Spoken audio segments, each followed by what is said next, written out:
गर्भोत्क्षाय विष्णु से ब्रह्मा का प्राकट्य। मैत्रेय उवाच सत्सेवनियो बत पूर्ववंशो यलोकपालो भगवत प्रधान बभूविदेह जित्कीतिगाला पदे पदे नूतन्यस्य भीक्षणम। एक शब्दार्थ महामुनि मैत्रेय ने खिदूर से कहा, राजापुर का राजवंश शुद्ध भक्तों की सेवा करने के लिए योग्य है, क्योंकि उस वंश के सारे उत्तराधिकारी भगवान के प्रति अनुरक्त हैं। तुम भी उसी कुल में उत्पन्न हो और यह आश्चर्य की बात है कि तुम्हारे प्रयास से भगवान की दिव्य लीलाएं प्रतिक्षण नूतन से नूतनतर होती जा रही हैं। तात्पर्य, महामुनि मैत्रेय ने विदुर को धन्यवाद दिया और उनके वंश की ख्याति का संदर्भ देते हुए उनकी प्रशंसा की। पूर्ववंश भगवत भक्तों से भरा पूरा था और इसके कारण महिमामंडित था। चूंकि वे लोग निर्विशेष ब्रह्म या अंतर्यामी परमात्मा के प्रति अनुरक्त न होकर सीधे भगवान अर्थात पूर्ण पुरुषोत्तम से जुड़े थे, अतएव वे भगवान एवं उनके शुद्ध भक्तों की सेवा करने के योग्य थे। क्योंकि विदुर उसी वंश के वंशज थे, अतः स्वाभाविक था कि वे भगवान के नित्य नूतन यश का दूर दूर तक विस्तार करने में लग गए। विदुर जैसे व्यक्ति की महिमामंडित संगति पाकर मैत्रेय आनंदित थे। उन्होंने विदुर की संगति को अतीव वांछनीय माना, क्योंकि ऐसी संगति से मनुष्य की भक्तिमय सेवा की सुसुप्त प्रवृत्तियां त्वरायुक्त हो जाती हैं। सोढ़म नृणाक्षु सुखाय दुःख महदक्ताना विर्मायतस्य प्रवर्त्य भागवत पुराण यदा साक्षाद्भगवानुषिभ्य। दो शब्दार्थ। अब मैं भागवत पुराण से प्रारंभ करता हूं, जिसे भगवान ने प्रत्यक्ष रूप से महान ऋषियों से उन लोगों के लाभार्थ कहा था जो अत्यल्प आनंद के लिए अत्यधिक कष्ट में फंसे हुए हैं। तात्पर्य, मैत्रेय मुनि ने श्रीमद् भागवत के विषय में बोलने का प्रस्ताव रखा, क्योंकि इसकी रचना विशेष रूप से मानव समाज की समस्त समस्याओं के समाधान के लिए की गई थी और यह शिष्य परंपरा से रूढ़िगत चली आ रही है। जो भाग्यशाली है, केवल वही भगवान के शुद्ध भक्तों की संगति में श्रीमद् भागवत सुनने का सुअवसर प्राप्त कर सकता है। भौतिक शक्ति के जादू के अधीन सारे जीव स्वल्प भौतिक सुख के निमित्त ही अनेक कठिनाइयों के बंधन में फंसे हुए हैं। ते सकोम कर्मों की उलझनों को न जानते हुए उनमें लगे रहते हैं। वे इस मिथ्या भाव के कारण कि शरीर आत्मा है, अनेकानेक मिथ्या आसक्तियों से अपने को संबद्ध करते हैं। वे सोचते हैं कि वे भौतिकतावादी साज सामग्री से सदा जुड़े हुए रह सकेंगे। जीवन की यह मिथ्या भ्रांति इतनी प्रबल होती है कि मनुष्य भगवान की बहिरंगा शक्ति के अधीन जन्म जन्मांतर कष्ट उठाता रहता है। यदि वह भागवत ग्रंथ तथा भागवत जानने वाले भक्त भागवत इन दोनों के संपर्क में आता है, तो ऐसा भाग्यशाली व्यक्ति भौतिक पाश से छूट जाता है। अतएव संसार के दुखी लोगों के प्रति दया के कारण श्री मैत्रेय मुनि पहले श्रीमद् भागवत के विषय में बोलने का प्रस्ताव रख रहे हैं। असीमुव्या सद्दूषण देवम कुंठसित्वम विवित्सवस्तत्वमतः परस्य कुमार मुख्या मुनयो 5 नवपुच्छन 3 शब्दार्थ। कुछ काल पूर्व तुम्हारी ही तरह कुमार संतों में प्रमुख सनत कुमार ने अन्य महर्षियों के साथ जिज्ञासावश ब्रह्मांड की तली में स्थित भगवान संकर्षण से भगवान वासुदेव विषयक सत्यों के बारे में पूछा था। तात्पर्य, यह इस कथन का स्पष्टीकरण है कि भगवान ने प्रत्यक्ष रूप से श्रीमद् भागवत के विषय में कहा। यहाँ पर बताया गया है कि कब और किससे भागवत कही गई। विदुर द्वारा पूछे गए प्रश्नों के ही समान प्रश्न सनय कुमार जैसे महामुनियों ने पूछे थे और भगवान वासुदेव के स्वांश भगवान संकर्षण ने उनके उत्तर दिए थे। स्वमेव धिष्ण्यम बहुमानयंतन अद्वासुदेवाभिष्मामनन्ति प्रत्यग्धूता शबुजकोष्मदि उन्मील्यंतम विबुधोध्याय 4 शब्दार्थ। उस समय भगवान संकर्षण अपने परमेश्वर का ध्यान कर रहे थे, जिन्हें विद्विज जन भगवान वासुदेव के रूप में सम्मान देते हैं। किंतु महान पंडित मुनियों की उन्नति के लिए उन्होंने अपने कमलबद्ध नेत्रों को कुछ खोला और बोलना शुरू किया। स्वर्धुयुदाद स्वजटाक्लापय रूपस्पृशन शरणोपधानम पद्म यदर्चन्त्यहिराजन्या सप्रेम नानावलिभिव्राथा 75 शब्दार्थ। चूंकि मुनिगण गंगांदी के माध्यम से उच्चतर लोकों से निम्नतर भाग में आए थे, फलस्वरूप उनके सिर के बाल भीगे हुए थे। उन्होंने भगवान का उन चरण कमलों का स्पर्श किया जिनकी पूजा नागराज की कन्याओं द्वारा अच्छे पति की कामना से विविध सामग्री द्वारा की जाती है। तात्पर्य, गंगा का जल सीधे विष्णु के चरण कमलों से प्रवाहित होता है और उसका मार्ग ब्रह्मांड के उच्चतम लोक से लेकर निम्नतम लोक तक जाता है। मुनिगण प्रवाहित जल का लाभ उठाकर सत्यलोक से नीचे आए। परिवहन की यह विधि योग शक्ति से ही संभव हो सकी। यदि कोई नदी हजारों मील तक प्रवाहित होती है, तो पूर्णयोगी इसके जल में केवल डुबकी लगाकर एक स्थान से दूसरे स्थान पर तुरंत पहुंच सकता है। गंगा ही एकमात्र ऐसी नदी है जो समूचे ब्रह्मांड में प्रवाहित होती है और मुनिगण इस पवित्र नदी के माध्यम से ब्रह्मांड भर में यात्रा करते हैं। ये कथन कि उनके बाल गीले थे, ये सूचित करता है कि विष्णु के चरण कमल से सीधे निकले जल गंगा से ही बाल गीले थे। जो भी व्यक्ति अपने सिर से गंगा जल का स्पर्श करता है, वह प्रत्यक्ष रूप से भगवान के चरण कमलों का स्पर्श करता है और संपूर्ण पापकृत्यों के फलों से मुक्त हो जाता है। यदि कोई व्यक्ति गंगा में स्नान करने या समस्त पापों के धुल जाने के बाद फिर से पाप कर्म करने से अपने को बचाता है, तो निश्चित रूप से उसका उद्धार हो जाता है। किंतु यदि वह पुनः पाप कर्म करने लगता है, तो उसका गंगा स्नान हाथी के स्नान की तरह है, जो नदी में ठीक से नहाता है, किंतु बाद में भूमि की धूल से अपने शरीर को धूसरित करके सारा किया कराया बिगाड़ देता है। मुहुर्गुण तो वचसानुराग स्खलत पदे नास्य कृतानि तग्जा प्रद्योतितोद्याम फणासहस्त्रमुख 6 शब्दार्थ सनत कुमार आदि चारों कुमारों ने जो भगवान की दिव्य लीलाओं के विषय में सब कुछ जानते थे, स्नेह तथा प्रेम से भरे चुने हुए शब्दों से लय सहित भगवान का गुणगान किया। उस समय भगवान संकर्षण अपने हजारों फनों को उठाए हुए अपने सिर की चमचमाती मणियों से तेज बिखेरने लगे। तात्पर्य, भगवान कभी कभी उत्तम श्लोक कहलाते हैं, जिसका अर्थ है, जिसको पूजा भक्तों द्वारा चुने शब्दों से की जाती हो। जो भक्त भगवान की भक्ति में स्नेह एवं प्रेम से पूर्णतया निमग्न रहता है, उसके मुख से ऐसे चुने हुए शब्दों की झड़ी लग जाती है। ऐसे अनेक उदाहरण हैं, जिनमें एक छोटे से बालक ने भी, जो भगवान का महान भक्त था, भगवान की लीलाओं के गुणगान के लिए चुने हुए शब्दों में उत्तम स्तुति को, दूसरे शब्दों में मधुर स्नेह तथा प्रेम उत्पन्न हुए बिना कोई भी व्यक्ति भगवान की स्तुति उत्कृष्ट ढंग से नहीं कर सकता। प्रोक्ते किले तद्भगवत्तमैन निवृत्ति धर्माभिताय तेन सनई कुमाराय सचाह पृष्ठ साख्यायनायाडु धृतप्ताय 7 शब्दार्थ। इस तरह भगवान संकर्षण ने उन महर्षि सनई कुमार से श्रीमद् भागवत का भावार्थ कहा, जिन्होंने पहले से वैराग्य का व्रत ले रखा था। सनई कुमार ने भी अपनी पारी में सांख्यान मुनि द्वारा पूछे जाने पर श्रीमद् भागवत को उसी रूप में बतलाया जिस रूप में उन्होंने संकर्षण से सुना था। तात्पर्य, परंपरा प्रणाली की यही विधि है। यद्यपि सुप्रसिद्ध सनत कुमार जीवन की सिद्ध अवस्था में थे, फिर भी उन्होंने भगवान संकर्षण से श्रीमद् भागवत का संदेश सुना। इसी तरह सांख्यान ऋषि द्वारा पूछे जाने पर सनई कुमार ने भगवान संकर्षण से जो संदेश सुना था उसे कह सुनाया। दूसरे शब्दों में, जब तक कोई उचित अधिकारी से नहीं सुन लेता, तब तक वह उपदेशक नहीं बन सकता। इसीलिए भक्तियोग में 9 बातों में से 2 बातें, श्रवण तथा कीर्तन, सर्वाधिक महत्वपूर्ण हैं। ठीक से सुने बिना कोई व्यक्ति वैदिक ज्ञान के संदेश का प्रचार नहीं कर सकता। साख्यान पारमहंस्य मुख्यो विवक्षमानो भगवद विभूति जगात 105 स्मद्गुर्वेन्विताय पराश्रायत बृहस्पतेश्वर 8 शब्दार्थ। सांख्यान मुनि अध्यात्मवादियों में प्रमुख थे, और जब वे श्रीमद् भागवत के शब्दों में भगवान की महिमाओं का वर्णन कर रहे थे तो ऐसा हुआ कि मेरे गुरु पराशर तथा बृहस्पति दोनों ने उनको सुना। प्रोवाच महास दयालुरुतो मुनि पुलस्त्यन पुराण महमम 105 हम तवैतक कथ्यामि वत्स श्रद्धाल्वे नित्यम नुव्रताय 9। जैसा कि पहले कहा जा चुका है, महर्षि पराशर ने महर्षि पुलस्त्य के द्वारा कहे जाने पर मुझे अग्रगण्य पुराण भागवत सुनाया। हे पुत्र, जिस रूप में उसे मैंने सुना है उसी रूप में मैं तुम्हारे सम्मुख उसका वर्णन करूंगा, क्योंकि तुम सदा ही मेरे श्रद्धालु अनुयायी रहे हो। तात्पर्य, पुलस्त्य नामक महर्षि सारे असुरों के पिता हैं। एक बार पराशर ने यज्ञ करना प्रारंभ किया जिसमें सारे असुरों को जलाकर नष्ट किया जाना था, क्योंकि इन असुरों में से किसी एक ने उनके पिता का वध करके उसे निगल लिया था। महर्षि वशिष्ठ मुनि यज्ञ में पधारे और पराशर से अनुरोध किया कि इस घातक कृत्य को बंद कर दें। मुनियों के समुदाय में वशिष्ठ के पद पर एवं प्रतिष्ठा के कारण पराशर उनके अनुरोध को टाल न सके। जब पराशर ने यज्ञ रोक दिया तो असुरों के पिता पुलस्त्य ने उनके ब्राह्मण स्वभाव की प्रशंसा की और यह आशीर्वाद दिया कि भविष्य में वे पुराणों के महान वक्ता बनेंगे जो वेदों के पूरक ग्रंथ हैं। पराशर के कार्य की पुलस्त्य ने प्रशंसा की, क्योंकि पराशर ने क्षमा दान की अपनी ब्राह्मण शक्ति से असुरों को क्षमा कर दिया था। यज्ञ में पराशर सारे असुरों को नष्ट करने में समर्थ थे, किंतु उन्होंने विचार किया, असुरों की उत्पत्ति ही इस तरह हुई है कि वे जीवित प्राणियों, मनुष्यों तथा पशुओं को निगल जाते हैं, लेकिन मैं इतने भर के लिए क्षमा के अपने ब्राह्मण गुण को क्यों छोड़ दूं? पुराणों के महान वक्ता पराशर ने सर्वप्रथम श्रीमद् भागवत पुराण के विषय में बतलाया, क्योंकि यह समस्त पुराणों में अग्रगण्य है। मैत्रेय मुनि ने पराशर से सुने गए भागवत का ही वर्णन करने को इच्छा प्रकट को।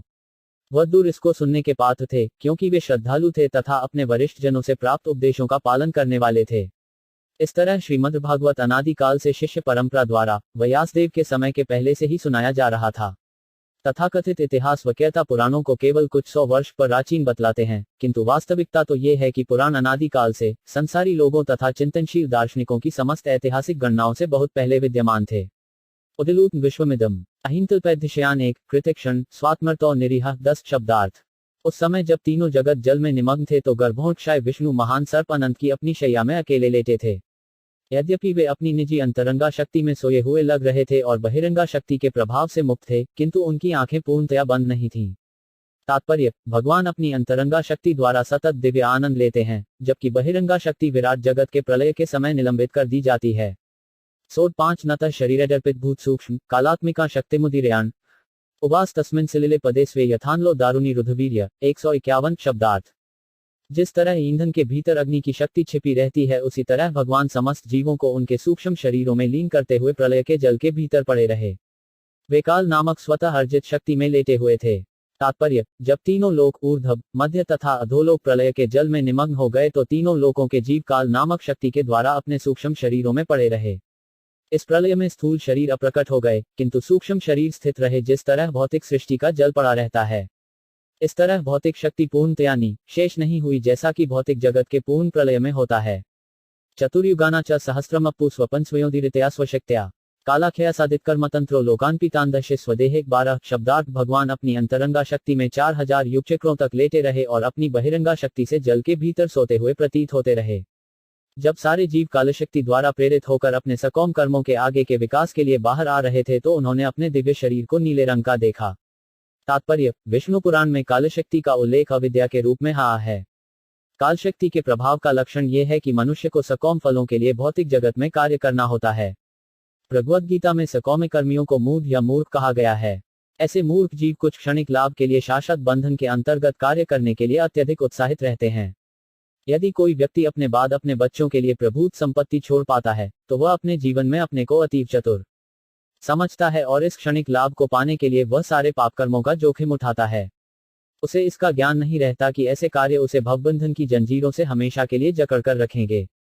इस दूषित मनोवृत्ति तथा भौतिक पापों के कारण जीव कुल मिलाकर नीले रंग के प्रतीत होते हैं। सकाम फल के लिए कार्य करने की ऐसी प्रेरणा भगवान की बहिरंगा शक्ति काल के आदेश द्वारा संभव हो पाती है। तस्यार्थ सूक्ष्माभिनिवेशलिठ अंतर्गतों 5 रथों रजसा तनियान गुणेन कालानुक्तेन विद्ध सुशंसताभिद्यत्नाभिदेशात 13 शब्दार्थ। सृष्टि का सूक्ष्म विषय तत्व जिस पर भगवान का ध्यान टिका था भौतिक रजोगुण द्वारा विशुद्ध हुआ।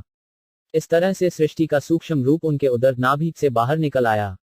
स पद्मकोश सहसोदतिष्ठत्कालीन कर्म प्रतिबोधनान स्वरोचिषा तत्सलिलम विशालम विद्योतनक एवात्मयोनि 94 शब्दार्थ। जीवों के सकौम कर्म के इस समग्र रूप ने भगवान विष्णु के शरीर से प्रस्फुटित होते हुए कमल की कली का स्वरूप धारण कर लिया। फिर उनकी परम इच्छा से इसने सूर्य की तरह हर वस्तु को आलोकित किया और प्रलय के अपार जल को सुखा डाला। तललोकपन स एव विष्णु प्राविविशत सर्व गुणाभास्मा तस्मिन् स्वयं वेदम्यो विधाता स्वयंभुवम यह संवदंती सोऽभूत। 15 शब्दार्थ। उस ब्रह्मांडमय कमल पुष्प के भीतर भगवान विष्णु परमात्मा रूप में स्वयं प्रविष्ट हो गए और जब यह इस तरह भौतिक प्रकृति के समस्त गुणों से गर्भित हो गया तो साक्षात वैदिक ज्ञान उत्पन्न हुआ जिसे हम स्वयंभुव ब्रह्मा कहते हैं। तात्पर्य: ये कमल का फूल भौतिक जगत में ब्रह्मांड का विराट रूप है। प्रलय के समय ये भगवान विष्णु के उदर में घुल मिल जाता है और सृष्टि के समय प्रकट होता है। ये गर्भोत्क्षय विष्णु के कारण है जो प्रत्येक ब्रह्मांड में प्रवेश करते हैं। इस रूप में भौतिक प्रकृति द्वारा बद्ध समस्त जीवों के सकौम कर्मों का सार समाहार रहता है और इस कमल पुष्पा से सर्वप्रथम ब्रह्मा अर्थात ब्रह्मांड का नियंत्रक उत्पन्न होता है। इस प्रथम उद्भूत जीव का कोई भौतिक पिता नहीं होता, यद्यपि बाकी सभी के पिता होते हैं, अतः वह स्वयं धूका हलाता है। प्रलय के समय वह नारायण के साथ सो जाता है और जब दूसरी सृष्टि होती है तो वह इसी तरह से उत्पन्न होता है। इस विवरण से हमें स्थूल विराट रूप, सूक्ष्म हिरण्यगर्भ तथा भौतिक सृजन शक्ति ब्रह्मा इन तीनों का बोध होता है। तस्यां स चाम्भोरुह कर्णिकायाम अवस्थितों लोकमपश्यमान परिक्रमण्योम्नि विवृत नेत्र अव्वारी लेभेनुदिश मुखानी 16 शब्दार्थ। कमल के फूल से उत्पन्न हुए ब्रह्मा जगत को नहीं देख सके, यद्यपि वे कोश में स्थित थे। अतः उन्होंने सारे अंतरिक्ष की परिक्रमा की और सभी दिशाओं में अपनी आंखें घुमाते समय उन्होंने 4 दिशाओं के रूप में 4 सिर प्राप्त किए। तस्माशुगातश्रस्नाब्धघून जलोर्मिचक्रात सलिलाद्विरूम उपाश्रित कजमु लोकतत्वानात्मान्मद्धाविद्यादिदेव 17 शब्दार्थ। उस कमल पर स्थित वहां न तो सृष्टि को, न कमल को, न ही अपने आप को भली भांति समझ सके। युग के अंत में प्रलय वायु जल तथा कमल को बड़ी बड़ी भंवरों में हिलाने लगी। तात्पर्य: ब्रह्मा जी अपने जन्म, कमल तथा जगतों के विषय में भ्रांति में पड़े रहे, यद्यपि उन्होंने एक युग तक इन्हें समझने की कोशिश की जो मनुष्यों के 100 वर्षों की गणना के परे है। अतएव कोई भी व्यक्ति मात्र मानसिक चिंतन द्वारा सृष्टि तथा विराट ब्रह्मांड के रहस्य को नहीं जान सकता। मनुष्य की क्षमता इतनी सीमित है कि परमेश्वर की सहायता के बिना वह सूजन, स्थिति तथा संहार के रूप में भगवान को इच्छा के रहस्य को नहीं समझ सकता। कयाप्यो 5 सावहमब्जपुष्ट एतत्कुतो वाग्जमनजपु अस्ति हात्स्तादेह किज्जनत दधिष्ठितम यत्र सतानुभाव्यम 18 शब्दार्थ। ब्रह्मा जी ने अपनी अनभिज्ञता से विचार किया, इस कमल के ऊपर स्थित मैं कौन हूँ? ये कमल कहाँ से फूट कर निकला है? इसके नीचे कुछ अवश्य होना चाहिए और जिससे ये कमल निकला है उसे जल के भीतर होना चाहिए। तात्पर्य: प्रारंभ में विराट जगत की सृष्टि के विषय में ब्रह्मा के चिंतन का विषय अब भी मानसिक चिंतकों के लिए जैसे का तैसा बना हुआ है। सर्वाधिक बुद्धिमान व्यक्ति वह है जो अपने निजी अस्तित्व तथा संपूर्ण विराट जगत के कारण को ढूंढने का प्रयास करता है और इस तरह से वह परम कारण को खोजने का यत्न करता है। यदि तपस्या तथा अध्यवसाय के साथ उसका प्रयास उचित ढंग से संपन्न होता है तो उसे अवश्यमेव सफलता का श्रेय प्राप्त होगा। स इत्थमुद्रिक्ष्य तदब्जनाल नाडिभिरंतर्जलमा विवेश नावगित्स्थखरनाल नाभि विचिवस्तद्वित्ताज 19 शब्दार्थ। इस तरह विचार करते हुए ब्रह्माजी कमल नाल के रंध्रों छिद्रों से होकर जल के भीतर प्रविष्ट हुए। किंतु नाल में प्रविष्ट होकर तथा विष्णु की नाभि के निकटतम जाकर भी वे जड़ मूल का पता नहीं लगा पाए। तात्पर्य, मनुष्य अपने निजी प्रयास से भगवान के पास तक जा सकता है, किंतु भगवान की कृपा के बिना वह चरम बिंदु तक नहीं पहुंच सकता। भगवान विषय की समझ एकमात्र भक्ति योग से संभव है, जैसा कि भगवद गीता 18.57 में पुष्टि हुई है। धकत्या मांभिजानाति यावान यश्चापि तत्वात् तमस्य पारे विदुरात्मसग विचिवतो 5 भूतसुमहासृणेमि यो देहभाजा भयमीर्याण परीक्षणोत्यौरजस्य हिति। 20 शब्दार्थ है विदुर, अपने अस्तित्व के विषय में इस तरह खोज करते हुए ब्रह्मा अपने चरमकाल में पहुंच गए। जो विष्णु के हाथों में शाश्वत चक्र है और जो जीव के मन में मृत्यु भय की श्रांति भय उत्पन्न करता है। ततो निवृत्तोड प्रतिलब्ध काम स्वधिष्ण्यमासाद्य पुनः सदैव शनैजितश्चास निवृत्तनितो न्यघीदारु समाधियोग। 251 शब्दार्थ तत्पश्चात वांछित लक्ष्य प्राप्त करने में असमर्थ होकर वे ऐसी खोज से विमुख हो गए और पुनः कमल के ऊपर आ गए। इस तरह इंद्रिय विषयों को नियंत्रित करते हुए उन्होंने अपना मन परमेश्वर पर एकाग्र किया। तात्पर्य, समाधि में सबों के परम कारण पर मन को एकाग्र करना होता है, चाहे मनुष्य को इसका ज्ञान हो या न हो कि परमेश्वर साकार हैं, निराकार हैं या अंतर्यामी हैं। ब्रह्म में मन की एकाग्रता निश्चय ही एक प्रकार से भक्ति है। निजी इंद्रियों के प्रयासों को रोकना और परम कारण पर चित्त को एकाग्र करना आत्मसमर्पण का लक्षण है, और जब आत्मसमर्पण उपस्थित होता है तो वह भक्ति का निश्चित लक्षण है। यदि अपने जवन के चरम कारण को जानने की इच्छा है तो प्रत्येक जीव को भगवान की भक्तिमय सेवा में लगने की आवश्यकता है। कालेन सो 5 जह पुरुषायुषाभि प्रवृत्योगेन विरुबोध स्वयं तदंतीद्यभतम अपश्यतापश्यच्चन पूर्वम। 22 शब्दार्थ अपने 100 वर्षों के बाद जब ब्रह्मा का ध्यान पूरा हुआ तो उन्होंने वांछित ज्ञान विकसित किया, जिसके फलस्वरूप वे अपने ही भीतर अपने हृदय में परम पुरुष को देख सके, जिन्हें वे इसके पूर्व महानतम प्रयास करने पर भी नहीं देख सके थे। तात्पर्य, भगवान को भक्ति योग के द्वारा ही अनुभव किया जा सकता है, मानसिक चिंतन के निजी प्रयास द्वारा नहीं। ब्रह्मा की आयु की गणना दिव्य वर्षों के रूप में की जाती है, जो मनुष्यों के 100 वर्षों से भिन्न होते हैं। दिव्य वर्षों की गणना भगवद गीता 8.17 में दी गई है। ब्रह्मणो विदु, ब्रह्मा का एक दिन चतुर्युगों के योग के 1000 गुना के तुल्य गणना के अनुसार 43 लाख वर्ष होता है। इस आधार पर ब्रह्मा 100 वर्षों तक ध्यान करते रहे, पूर्व इसके कि वे समस्त कारणों के कारण को समझ पाए, और तब उन्होंने ब्रह्म संहिता लिखी, जिसका श्री चैतन्य महाप्रभु द्वारा इस तथ्य का अनुमोदन किया गया है तथा इस तथ्य की मान्यता दी गई है। इसमें ब्रह्मा ने लिखा है, गोविंद मादि पुरुष तमहा भजामी।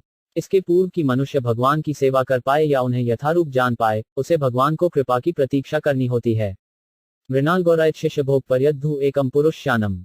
23 शब्दार्थ ब्रह्मा ये देख सके कि जल में शेषनाग का शरीर विशाल कमल जैसी श्वेत शैया था, जिस पर भगवान अकेले लेटे थे। सारा वायुमंडल शेषनाग के फन को विभूषित करने वाले रत्नों की किरणों से प्रदीप्त था, और इस प्रकाश से उस क्षेत्र का समस्त अंधकार मिट गया था।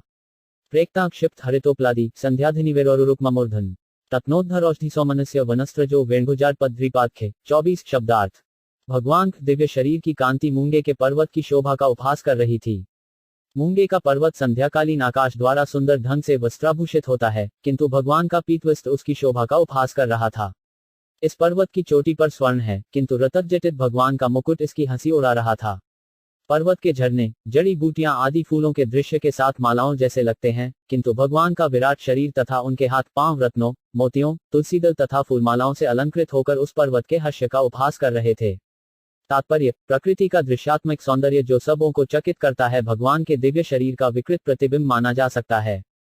अतः जो व्यक्ति भगवान के सौंदर्य द्वारा आकृष्ट होता है, वह भौतिक प्रकृति के सौंदर्य से आकृष्ट नहीं होता, यद्यपि वह इस सौंदर्य को कम नहीं समझता।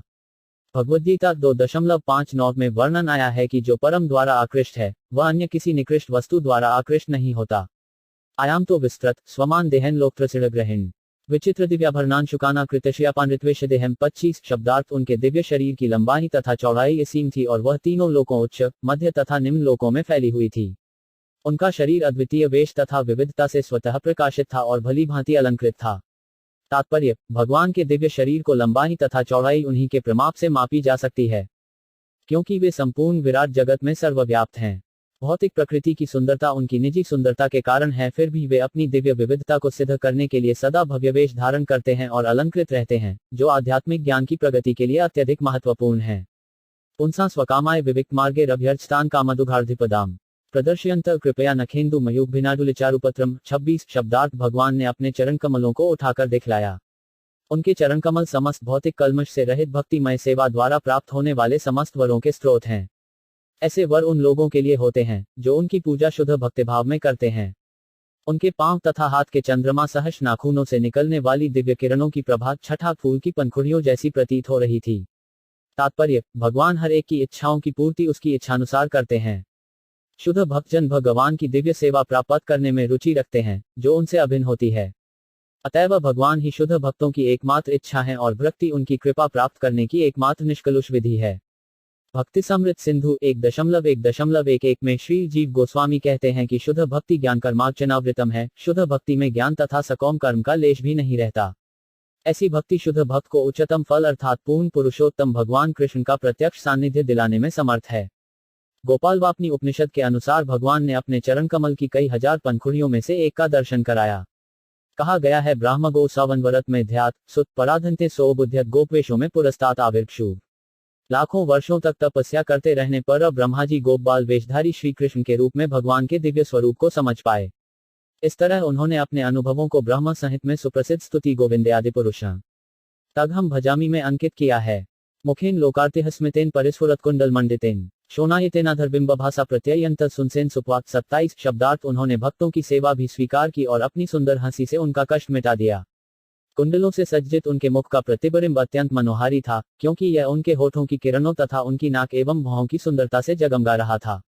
तात्पर्य, भगवान अपनी भक्ति से अत्यधिक अनुग्रहित होते हैं। आध्यात्मिक कार्यकलापों के विभिन्न क्षेत्रों में अनेक अध्यात्मवादी हैं, किंतु भगवान की भक्तिमय सेवा अद्वितीय होती है। भक्तजन अपनी सेवा के बदले में भगवान से कुछ भी नहीं मांगते। यहाँ तक कि भगवान का द्वारा प्रदान की जाने वाली सर्वाधिक इच्छित मुक्ति से भी वे इनकार कर देते हैं। इस तरह भगवान एक प्रकार से भक्तों के ऋणी बन जाते हैं और वे अपनी सदा मोहक मुस्कान से ही भक्तों की सेवा से उऋण होने का प्रयास कर सकते हैं। भक्तजन भगवान के हंसमुख मुद्रा से सदा तुष्ट रहते हैं और जीवंत होते रहते हैं। भक्तों को इस तरह जीवंत देखकर भगवान और अधिक तुष्ट होते हैं। इस तरह सेवा तथा स्वीकृति के ऐसे आदान प्रदान से भगवान तथा भक्तों के बीच सतत एक दिव्य स्पर्धा चलती जाती है। कदम्ब के जल पिश्राससा स्वलड्डत मेखलिया नितंबे हारेन चानंद थनन वत् श्रीवत्स वृक्ष स्थलवल्लभे 28 शब्दार्थ। हे विदुर, भगवान की कमर पीले वस्त्र से ढकी थी जो कदम फूल के केसरिया धूल जैसा प्रतीत हो रहा था और इसको अतीव सज्जित करधनी घेरे हुए थी। उनकी छाती श्रीवत्स चिन्ह से तथा असीम मूल्य वाले हार से शोभित थी। पराध्य के उर्मणि प्रवेक पर्यस्तोर्दन सहस्तर शाखम अव्यक्तमूल भुवनाड प्रीपेंद्र महींद्र भोगधिवित्वलशम 29 शब्दार्थ। जिस तरह चंदन वृक्ष सुगंधित फूलों तथा शाखाओं से सुशोभित रहता है, उसी तरह भगवान का शरीर मूल्यवान मणियों तथा मोतियों से अलंकृत था। वे आत्मस्थित अव्यक्त मूल वृक्ष और विश्व के अन्य सभी के स्वामी थे। जिस तरह चंदन वृक्ष अनेक सर्पों से आच्छादित रहता है, उसी तरह भगवान का शरीर भी अनंत के फनों से ढका था। तात्पर्य, यहाँ पर अव्यक्त मूलम शब्द महत्वपूर्ण है। सामान्यतया कोई भी व्यक्ति वृक्ष की जड़ें नहीं देख सकता, किंतु जहां तक भगवान का संबंध है वे स्वयं अपनी जड़ मूल हैं, क्योंकि उनके चिरंतन बने रहने का उनके अतिरिक्त कोई और पृथक कारण नहीं है। वेदों में कहा गया है कि भगवान स्वाश्रयाश्रय हैं। वे अपने निजी आश्रय हैं और उनका कोई अन्य आश्रय नहीं है। अतएव अव्यक्त का अर्थ स्वयं भगवान और उनके अतिरिक्त और कोई नहीं है। चाराचरों को भगवन नमहीद्र महींद्र बंधु सलिलोपगुम किरीट सहस हिरण्य शुरु माविर्भवत कौस्तुभर्गर्भम 30 शब्दार्थ। विशाल पर्वत की भांति भगवान समस्त जड़ तथा चेतन जीवों के लिए आवास की तरह खड़े हैं। वे सर्पों के मित्र हैं, क्योंकि अनंत देव उनके मित्र हैं। जिस तरह पर्वत में हजारों सुनहरी चोटियां होती हैं, उसी तरह अनंत नाग के सुनहरे मुकुटों वाले हजारों फनों से युक्त भगवान दिख रहे थे। जिस तरह पर्वत कभी कभी रत्नों से पूरित रहता है, उसी तरह उनका शरीर मूल्यवान रत्नों से पूर्णतया सुशोभित था। जिस तरह कभी कभी पर्वत समुद्र जल में डूबा रहता है, उसी तरह भगवान कभी कभी प्रलय जल में डूबे रहते हैं। निवीत मामनाय मधुव्रत श्रिया स्वकीर्तिमया वनमाल्या हरिम सूर्येन्दुवायवग्न्यग्म त्रिधाम्भी परिक्रमत प्राथनिकर दुरासिदम 31 शब्दार्थ। इस तरह पवताकार भगवान पर दृष्टि डालते हुए ब्रह्मा ने यह निष्कर्ष निकाला कि वे भगवान हरि ही हैं। उन्होंने देखा कि उनके वक्षस्थल पर पड़ी फूलों की माला वैदिक ज्ञान के मधुर गीतों से उनका महिमा गान कर रही थी और अतीव सुंदर लग रही थी। वे युद्ध के लिए सुदर्शन चक्र द्वारा सुरक्षित थे और सूर्य, चंद्र, वायु, अग्नि इत्यादि तक उनके पास फटक नहीं सकते थे। तहों तन्नाभिस्रा सरोजम आत्मानमंब श्रसंवियच दरदर्श देवो जगतों विधाता नातः पर लोकविसग्रष्टि 32 शब्दार्थ। जब ब्रह्मांड के भाग्य विधाता ब्रह्म ने भगवान को इस प्रकार देखा तो उसी समय उन्होंने सृष्टि पर नजर दौड़ाई। ब्रह्मा ने विष्णु की नाभि में झील, नाभि सरोवर तथा कमल देखा और उसी के साथ प्रलयकारी जल, सुखाने वाली वायु तथा आकाश को भी देखा। सब कुछ उन्हें इष्टिगोचर हो गया। स कर्मबीजम रजसोपरिक्तः प्रजा शिशुंष्ण्यदेव दृष्ट था। अस्तौदिसर्गाभिमुखस्तमयी अव्यक्तमभिवेशितात्मा 33 शब्दार्थ इस तरह रजोगुण से प्रेरित ब्रह्मा सृजन करने के लिए उन्मुख हुए और भगवान द्वारा सुझाए गए सृष्टि के 5 कारणों को देखकर वे सृजनशील मनोवृत्ति के मार्ग पर सादर स्तुति करने लगे। तात्पर्य, रजोगुण में होते हुए भी इस संसार में किसी वस्तु का सृजन करने के लिए आवश्यक शक्ति हेतु परमेश्वर की शरण ग्रहण करनी पड़ती है। किसी प्रयास के सफल समापन का यही मार्ग है। इस प्रकार श्रीमद्भागवत के तृतीय स्कंध के अंतर्गत गर्भोत्क्षय विष्णु से ब्रह्मा का प्राकट्य नामक 8वें अध्याय के थक्ति वेदांत तात्पर्य पूर्ण हुए।